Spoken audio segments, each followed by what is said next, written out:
Bigyan mo ako ng pera, ako nang punta ng ICC doon. Ako na mismo magpa-imbestiga doon. Ang tagal nila, ha? Hurry up! Kasi baka matanda na ako, mamatay ako.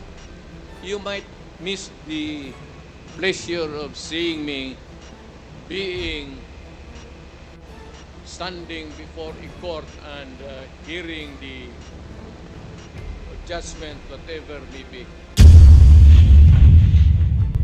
Mr. Chair, The next to interpolate Mr. Chair. is what is the pleasure of in connection, isang tanong lang po in connection kay sa mga katanungan ni Honorable Dan This is in Fernandez. relation to Congressman Yes. Dan Fernandez's. Yes, Mr. Chair. Okay, please, you have 2 minutes. Mr. President, magandang hapon po. According po sa inyo, sa mga pangako nyo ng kampanya na tumatakbo po kayong presidente, na lilinisin nyo po yung ating bansa para sa ating mga anak. Pangako nyo po yun. Pero Mr. President, sabi po ng mga kapulisan, at according din po sa mga news report, 21 po na mga bata, mga kabataan, mga bata ang namatay as a result of your war and drugs. Ang tanong ko po, Mr. President, is this to you still a collateral damage? What is your basis in, what's the basis of your statement? Mr. President, according po sa mga report po ng kapulisan at saka sa news report, meron pong 21 na mga bata na namatay as a result of war and drugs. Ang katanungan ko po, Mr. President, yung 21 na bata po ba na namatay is resulta po ng collateral damage? What particular report are you referring to? Katulad po sila Ron J. Furio, bumibili ng barbecue sa Santa Ana. Where? Sa Santa Ana po, Manila, nabaril po ng dalawang riding in tandem targeting local government councilor Roberto Cudal. At meron din po isa rito, si Danny Camille Garcia, targeting her grandfather, Maximo Garcia. Isa rin po sa known na suspect na nagtitinda ng droga, Mr. President. So what's your question? Ito rin po bang mga bata na ito na nadamay at namatay dahil sa gera po sa war and drugs, do you consider din po ang mga kabataang ito na collateral damage? Damay pala, collateral damage. If they were not the intended target, what can we do? Can you control the direction of the bullet when it comes out of the barrel of the gun of the police and it will hit a person, go through the body of that person and hit another person? Kaya Mr. President, Alam mo, kung may police, I'm now a civilian, kung may police magpatay ng bata, maasahan mo, mismo dyan, babaril. kaya nga po Mr. President, do you consider them as collateral damage? Yes or no? Collateral damage. So, wala tayong magawa. And do you take responsibility para po ba sa mga ito? Well, Na pangyayari? of course. If it is the job of the police doing his job, may collateral damage na tama, akin yan. Bakit po? Hindi naman ang bala, hindi naman namimili yan eh. Thank you, Mr. Chair. So, correct. Thank you. I ask you for responsibility. Thank you, Mr. President. Thank you, Mr. Chair. Thank you, Congressman Conghon. The next to interpolate is Congressman Raul Manuel. You have 10 minutes. Thank you, Mr. Chair. Mr. Chair, tanong po natin sa dating Pangulo Rodrigo Duterte. Gusto po natin i-confirm kung totoo na matapos mag-testify dito sa Quad Committee si retired Colonel or dating Colonel Regina Garma, totoo po ba na tumawag si dating Pangulong Rodrigo Duterte sa kanya para ipaliwanag kung bakit INC members kagaya ni Colonel Leonardo ang mainam na ilagay sa key roles dun sa war on drugs? I will not do it. And I will never do it. And I did not do it. Hindi ako explain sa pulis kung ano ang ginawa niya. Ikaw ang managot niyan, hindi ako. Kung may order ako sa polis, gawain mo yan. At pagka pumutok yan, iyo yan. Huwag mo akong turuin dito kasi trabaho mo yan as a pulis. Hindi kita kailangan. Sabi ko nga, 2 taon ako nagturo sa Police Academy, including criminal procedure and evidence. Hindi lang sophisticated, raw lecture lang. Pero hindi ako nagsabi ng turo ng gano'n ka-stupid. I mean, you should maybe medyo habulin mo ang utak ko, Andre. Hindi ako ang presidente kung... Hindi ako. Mr. Chair, linawin ko lang yung tanong. Yung tanong ko po ay kung totoo ba na tinawagan ng dating Pangulo si Colonel Garma matapos mag-testify ni Colonel Garma dito sa Quad Committee. Hindi nga. Bakit ko siya tanungin? Sarili niya yung trabaho. Siya ang managot. Why would I call anybody? You are a policeman, policewoman, do your duty. Kung nagkaletse-letse yan, you explain to the judge. And if you are not believed by the court, then you go to jail. That is your duty. That is your destiny. Mr. Chair, karugtong po niyan, tama po ba na pinaliwanag na kaya napili si Colonel Leonardo para sa isang key role doon sa war on drugs ay dahil mapagkakatiwalaan siya sa pera?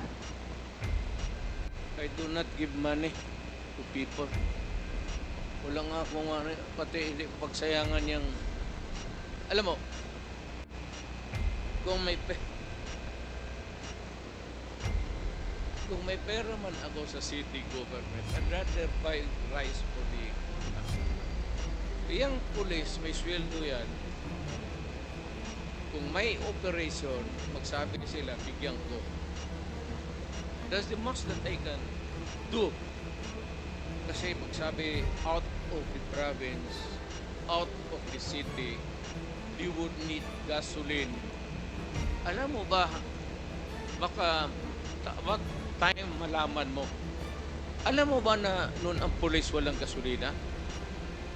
And there are stations na walang gasolina ang police. Alam mo ba yan? Mr. Chair, Muna. At yung mga... Mr. Chair, I think nabanggit yung na po mga yan kanina sakyan. doon sa sagot sa mga 1 minute dati nating suspension. mga mambabat. Kinig ka muna kasi... Dali lang po. Suspended po muna tayo.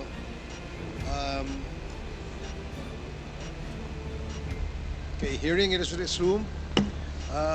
Again, I'd like to remind our resource person and our members to please maintain our decorum. Kung meron po magtataas ng boses, kung maaari po, medyo ibaba po natin yan dahil gusto po natin ay matiwasay itong ating committee hearing sa ngayon. Congressman Manuel, please proceed.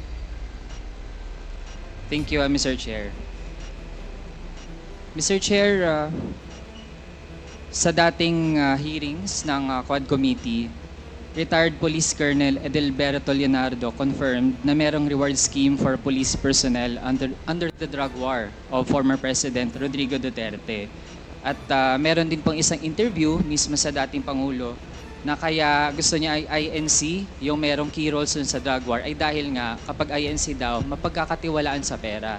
So gusto po nating ma-confirm, given the presence of the former President, kung totoo yun na INC yung mapagkakatiwalaan sa pera para dun sa reward system.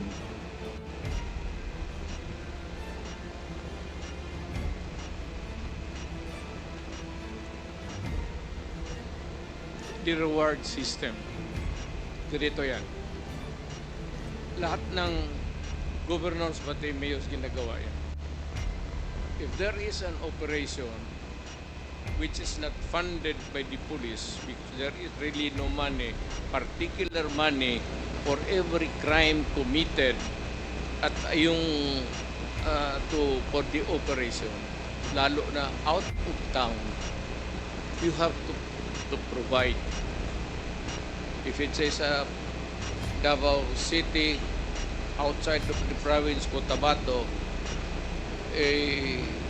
prosecutor kasi ako, so I will begin to count kung magkano. Sabi sir, sa South Cotabato, gaano kalayo yan? Anong gamitin ninyo? May gasolina, pagkain. So, ang pagkanguri ko, pagkain.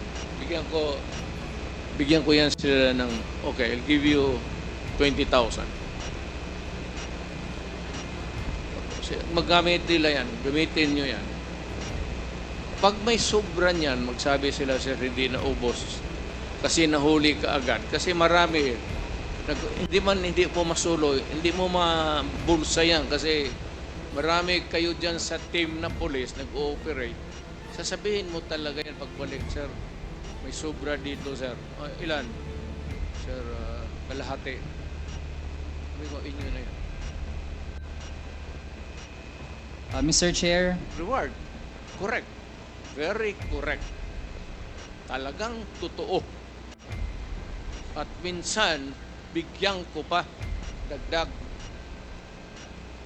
so Mr. Chair, dahil ngayong kino-confirm na rin naman ng dating Pangulo na merong reward system at sabi po niya hindi lang pala siya yung gumagawa niyan. Meron ding iba na gumagawa niyan in relation dun sa anti-drug campaign. Mr. Chair, I'd like to delve into specific persons na napangalanan na rin dati sa Quad Committee. Nabanggit din ng dating Pangulo sa Senado, merong pong alias Smoking na tagabigay ng pera sa mga pulis para sa drug war operations. Ito pong si Smoking ay bahagi po dati ng Presidential Management Staff. Tama po ba, Mr. Chair? Yes. An employee of the management. Mr. Chair, bakit kinakailangan na isang taga-Presidential Management Staff ang tagabigay ng pera? Saan po ba nanggagaling yung pera na siyang ginagamit para dun sa reward The system? Peace and Order Fund of the government. Huwag mo naman sabihin na ako pa ang magbigay doon sa mga pulis. Do not expect me to go down from the office at sabihin ko mag-distribute ako. Mr. Chair, yung Peace and Order Fund, saan po yun specifically nakalagak? Galing po ba yun sa pondo ng Office of the President? Lahat ng opisina, sir, from the President down to the Governor, Mayors, may Peace and Order Fund. Discretionary yan. Ng Mayor, ng Governor, ng Presidente.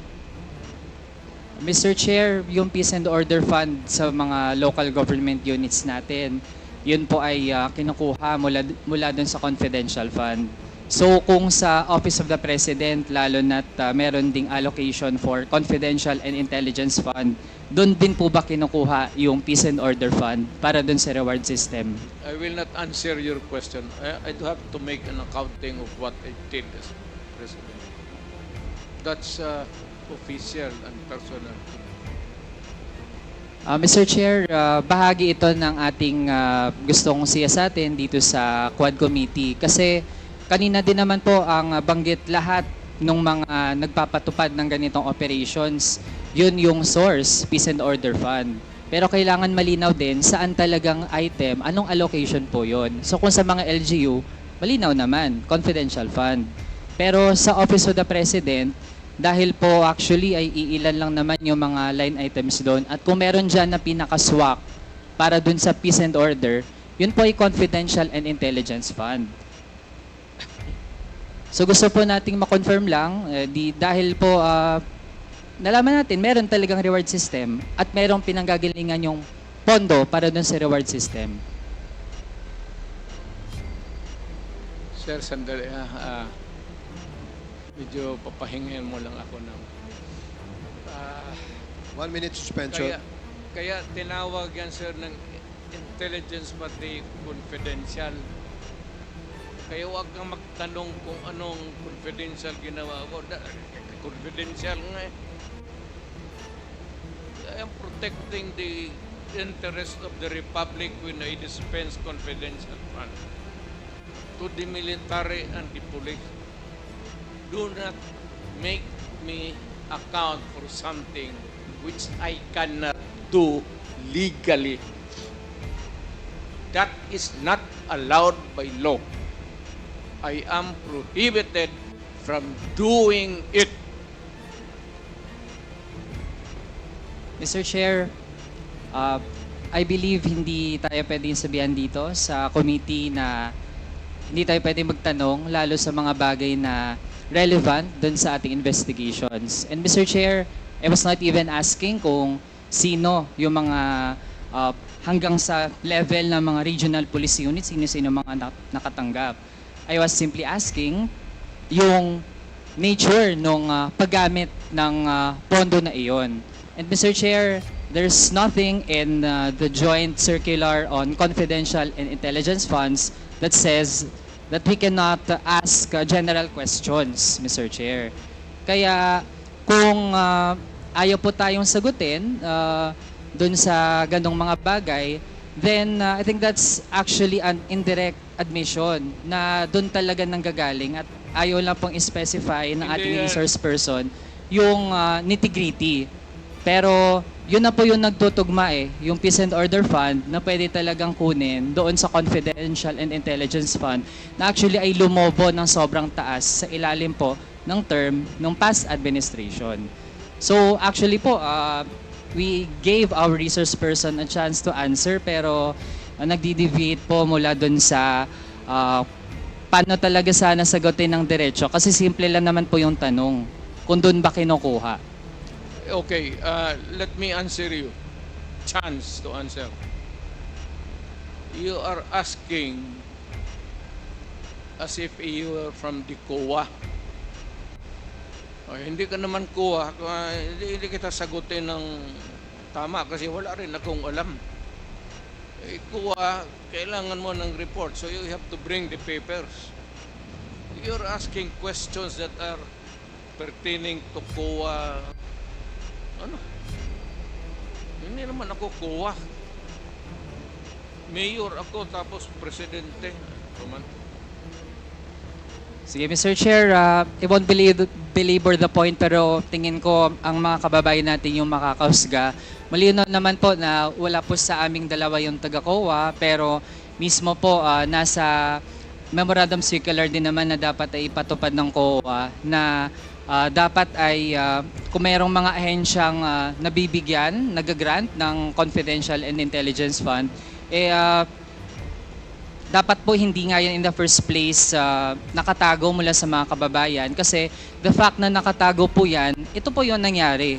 Nagamit po ang pondo na yan para dun sa mga extrajudicial killings na kumitil ng buhay ng mga kapwa nating kabataan, magiging yung tens of thousands ng mga pamilya na actually ay hanggang ngayon nagdurusa at walang hustisya.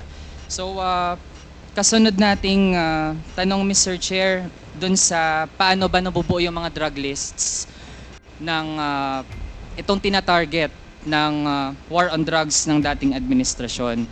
Sino po ba yung mga nagbuo ng drug list? At ito yung mga kasama dun sa tina-target ng war on drugs ng dating administrasyon.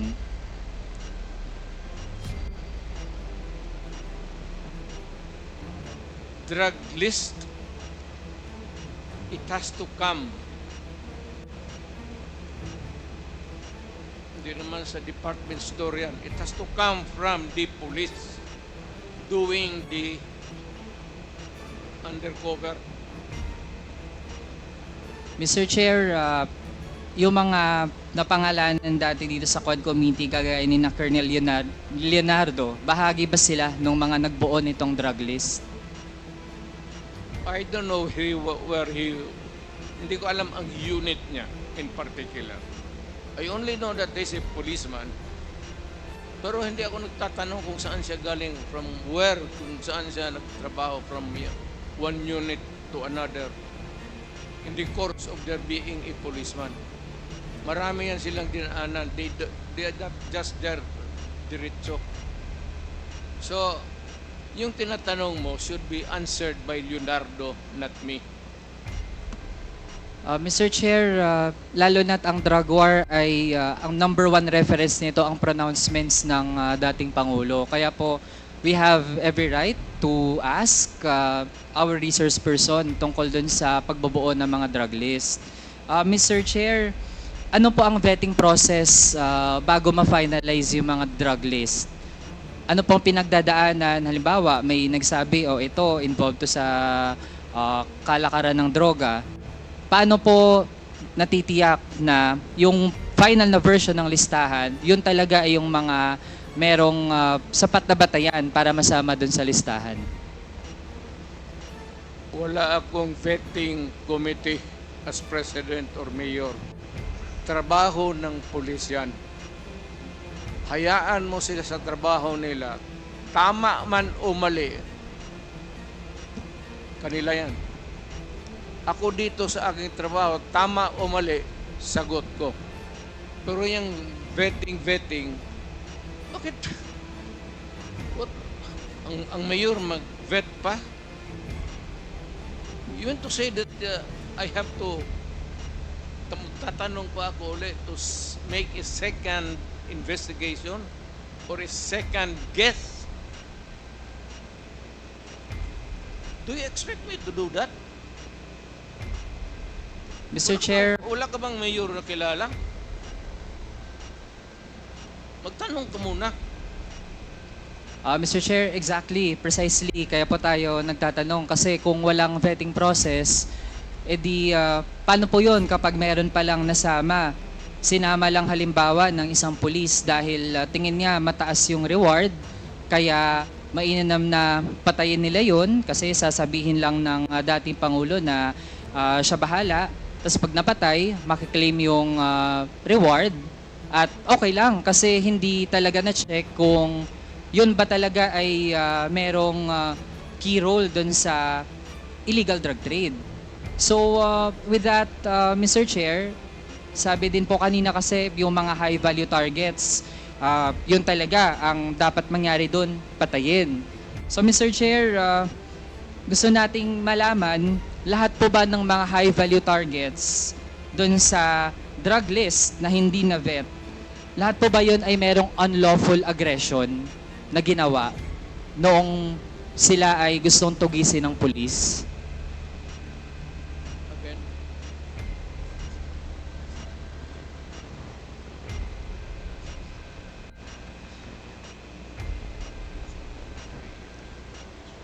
It's not, yeah, I know. Nakuha ko na. Kinig kasi ako sa ulan eh. Ulan ba yan? Kaya kita mo, ulan ka na.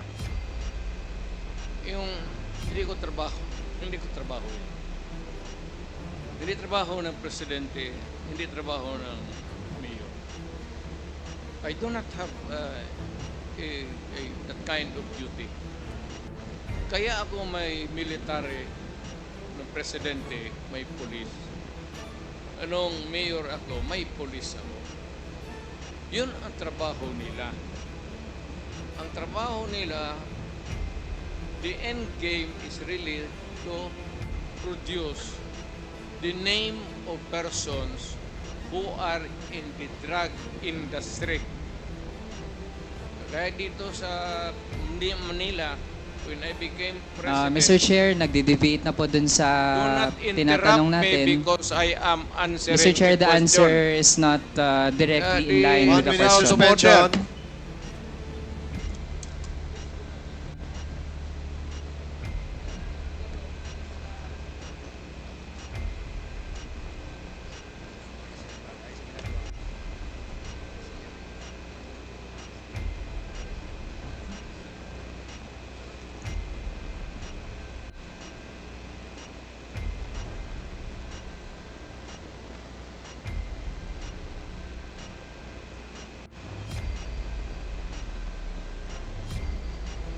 Hearing is resumed. Again, I'd like to remind everybody na pwede po patapusin natin magsalita ang nagsasalita bago po tayo magtanong po ulit ng kasunod na tanong. Para lang ho malinaw at maayos ang ating hearing, yun po ang paulit-ulit po nating sasabihin. So, Congressman Manuel, you have 3 more minutes. Please proceed. Thank you, Mr. Chair. Mr. Chair, ganito po kasi ang tanong natin kasi nung kinlarify natin kung may vetting process ba yung dun sa mga drug list, eh, sabi naman po wala.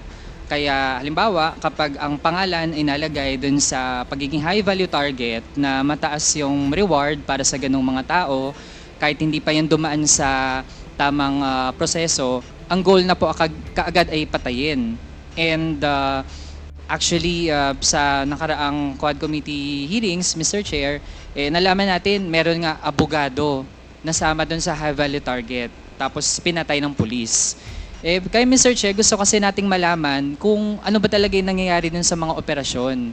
Kaya ang unang tanong po natin, kung meron po bang unlawful aggression dun sa lahat ng mga pinatay. Yun lang po yung tanong natin, Mr. Chair, para ma-establish po natin talaga kung may merit ba na ganun yung order, na kapag high value target, ang goal dapat ng police, patayin sila. So yun po yung tanong, Mr. Chair. You are using the term unlawful aggression improperly. Huwag mo kong gamitin yan. Hindi tama yan. Better tone down your rhetorics.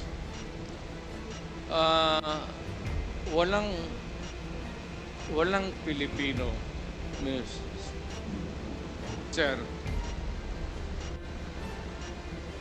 Mayor ako, na presidente ako, I would never allow anybody to kill an innocent Filipino.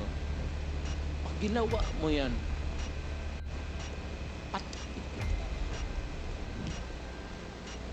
magtanong ka lahat ng pulis ng Pilipinas. Pagka pumasok ka ng kidnapping, pinatay mo, patayin talaga kita. Hindi kita bubuhay. Ngayon, ibig mong sabihin na hindi, what I'm trying to say is that we are not employees of government out there going about their duties, especially the police. Naawa naman ako dyan sa mga just to go and shoot innocent people. Ano ito? Hunting safari sa Africa?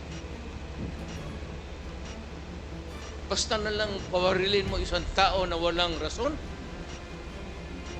Even you, can you do it? Baka patay ka ng tao na barilin mo na walang rason, na inosente? How can that be? Give me a common sense reason kung bakit ganon. That you presumptuously, tignan mo na tuloy, nagalit na. Siyempre, nagalit na yung langit. Dahil sa tatanong mo na, ano ba, alam mo to sa totoo lang, ito totoo lang ha, marami akong pinatay na pulis sa Davao na kriminal. Magtanong kayo sa Davao, mag-go around. Ano yung ako mismo ang talagang humirit. Harap-harapan. Marami akong pinatay na pulis na gago na mag-kidnap, mag-rape, tapos magpatay. Sabi ko sa iyo, pag mahuli ko kayo, maabutan ko kayo, talagang papatayin ko kayo. Lahat yan, that goes for the law enforcer, the soldiers, lahat, civilians. Pagka ginawa mo yung, kaya sabi ko yung i-hold up mo na, akyatin mo sa bahay, tapos kunin mo yung pera, i-rape mo yung asawa, i-rape mo yung mga anak, ay anak ng totoo yan. Kaya, Yan yung sinasabi nila, totoo yan. Mr. Chair, Oo, totoo yan. ang bagit po ng dating Pangulo, hindi daw siya mag-uutos na magpapatay ng mga inosente. Pero kanina din po kasi ang na-mention, basta nasa list ng high value target, ang goal ay patayin. So, I'd like to ask muna, Mr. Chair, kasi para din po maging malinaw sa mga kababayan natin, I'd like to ask Attorney Conti from NUPL. Ako din naman po, Mr. Chair, ayoko dun sa mga drug lord. Gusto ko mapanagot. O, Mr. Chair, kung high value target ba, kapag wala pang proceeding ng korte, pero nasa listahan ng high value target, dun sa war on drugs ng dating administrasyon, ano po ba, inosente po ba ang status ng tao na yon? Yes, Mr. Chair. Everybody would be presumed innocent until proven guilty. And if there is no conviction, then therefore everybody who died during the war on drugs without that conviction are innocent. And second, Mr. Chair, I'd like to point out that the Philippines has suspended the implementation of the death penalty. So actually, no one should die in the context of any legal proceeding actually. Kaya isang malaking kapabulaanan po na ang nasa drug list ay dapat mamatay. Hindi po totoo yan. And Mr. Chair, another lawyer din po, si Attorney Chel. Simple lang po. So ibig sabihin, kahit nasa top rank pa yan ng illegal drug trade at gusto nating lahat matigil yung pinagagagawa nila, pero kung ang status pa ay inosente, ano ba yung dapat palang gawin? Ang dapat pong gagawin ay magkalap ng ebidensya, mag-case build-up at sampahan siya ng kaso sa korte. Yun din po yung naging problema sa mga drug list ang napagtestiguhan ni PIDEA Chief Lasso nung isang hearing natin dito ay sabi niya of the 6,000 plus na pangalan na nasa drug list ay hanggang ngayon ang na-validate lang po ay 1,500 at meron pa ngang mga ilan na pangalan doon na dinagdag na lang after sila ay na-neutralize o pinatay. Okay, so Mr. Chair, so ibig sabihin hindi lang po isa, dalawang abogado na yung nagsasabi na bagamat gusto natin na matigil yung pinaggagawa ng mga drug lord na pwedeng magpakalat ng droga sa bansa para sirain ang buhay ng mga kabataan, yung proseso na ginawa ng dating administrasyon, meron talagang problema doon. Kasi Mr. Chair, sa totoo lang, may right to self-defense naman yung police, pero meron po kasing tatlong kondisyon yan, Mr. Chair. At doon pa lang sa one of the three, yung pagtiyak na walang unlawful aggression, actually hindi na po mapanindigan ng ating resource person. Kaya ibig sabihin talaga, dun sa policy na yung goal ay pumatay, meron na po talagang malaking problema doon. Huling topic na lang, Mr. Chair, sa ICC kasi mismo ang dating Pangulo ang nagsabi na bilisan ng ICC yung kanilang investigation. I just would like to be clarified, Mr. Chair, kasi it seems to be a change of mind. Kasi nung patapos na ang term ng dating Pangulo, June 25, 2022, the Office of the President slammed the plan of the ICC to resume investigation dun sa naging war on drugs. So, gusto lang po natin maging malinaw, Mr. Chair, na dati ay ayaw po ng dating Pangulo dun sa ICC, pero ngayon ay okay lang na mag-investigate po yung ICC. Tama po ba ang narinig natin kanina, Mr. Chair? Mr. Chair, the ICC does not scare me a bit. They can come here anytime. I suppose that you would want to maybe make it easy for them to visit and start the investigation. I would welcome that. Alam mo, wala naman tayong taguan. Ang sinabi ko, yung ginawa ko, sinasabi ko na sa inyo, yung ginawa ko. I did it for my country and for the young people dyan sa droga. No excuses, no apology. If I go to hell, so be it. Mr. Chair, hearing that, ibig sabihin po ba ay willing ang dating Pangulo na isubject yung sarili sa investigation and all processes na gagawin ng ICC in relation dun sa kanyang war on drugs? Bigyan mo ako ng pera, ako nang punta ng ICC doon. Ako na mismo magpa-imbestiga doon. Ang tagal nila, ha? Hurry up! Kasi baka matanda na ako, mamatay ako. You might miss the pleasure of seeing me standing before a court and hearing the judgment, whatever may be. Pero ako, sabi ko, ginawa ko para sa bayan, ginawa ko para sa mga anak natin. Hindi, you never know kung ano yung resulta sa mga droga sa mga bata. You'd never know the sacrifice of the parents. You'd never know the misery. And kita mo naman, sa lahat ng Pilipinas. And you'd never understand the suffering of a parent or a brother or sister na nakita niya naggunggong na ang anak niya. Pinaaral mo kindergarten, grade school, high school, pagdating sa college, bigyan mo ng droga tapos nagunggong na, and you render the human being inutil.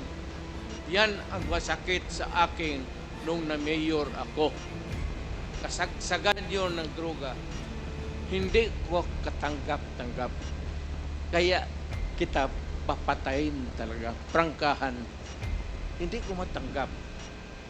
So that's your last question. Ikaw yun. Mr. Chair, hindi po talaga katanggap-tanggap lalo na't kung meron nga, totoo man, kahit sabihin natin na nakagamit ng droga pero sa halip na i-rehabilitate, ang mangyayari pala ay masasama sa drug list na hindi vetted tapos papatayin. Masakit po talaga yun, Mr. Chair. At sa dami ng mga naging witnesses po natin, mga relatives na pumunta dito, dama po natin ang ganong epekto. Hindi lamang nung pagkalat ng illegal na droga, pero maging yung approach, no, na patayan yung nakapanguna kaysa yung paano natin ma-rehabilitate yung mga napunta sa ganong landas. Sir, So, Mr. Chair, ito Sir, na po yung huling tanong natin. May I just interrupt you? Mr. President, sandali lang po, patapusin lang po natin siya. Pagkatapos po, kayo po, re-recognize ko po. Sige, please, wrap it up. Thank so you, that, Mr. we Chair. can Mr. proceed. Chair, huling tanong kasi lumitaw din naman na ang dating economic advisor ng former president na si Michael Yang ay actually involved sa illegal drug trade.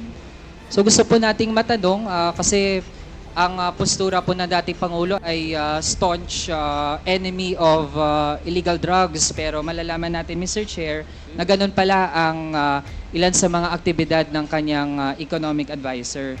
So gusto po nating malaman, alam din po ba yon ng dating Pangulo na mismo ang economic advisor niya ay involved sa illegal drug trade? Are you really sure? We had lots of evidence po dito sa Well, hearings sa Kamara. Produce one now. The records of the House of Representatives can suffice. He's going around until now and making friends with everybody. Lahat ng mayor yan dinedicate. Ganon ang mga in-check. Lahat ng businessmen sa China, mainland China, pag nagdegosyo, nagdidikit yan ng mga politiko, especially the mayor. Hindi ako namimili kasi lulo ko in-check eh. So ano bang problema ko maglapit yan dito, puro kriminal? Magipag-inuman ako ng kriminal. Pagkatapos yan, barilin ko. Wala bang problema sa akin yan. Pakainin ko, tapos pagpusog na, lasingin ko. Tapos, tatapon ko. Kaso Mr. Chair, hindi lang po Ganun yun lang. kainuman. Mismo, lang yung Presidential Economic Advisor, Yeah. ganun pala ang ginagawa. So it seems like parang naging mafia po ang gobyerno natin nung nakarang administrasyon. And with that, I end my interpellation, Mr. Chair. Thank Mr. you. Chair, kung buhay pa yan, ibig sabihin, hindi yan durugista. Hindi ko itataya yung pagkatao ko. Salamat. Mayor, presidente, tapos mag ano-ano ka ng, ano lang,